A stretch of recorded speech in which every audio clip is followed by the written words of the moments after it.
Okay guys, this is a turkeyberry plant.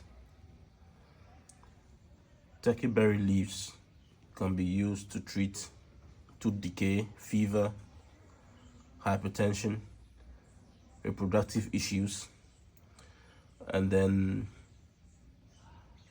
they can be used to treat phlegmatic conditions like cold, catarrh, and coughs.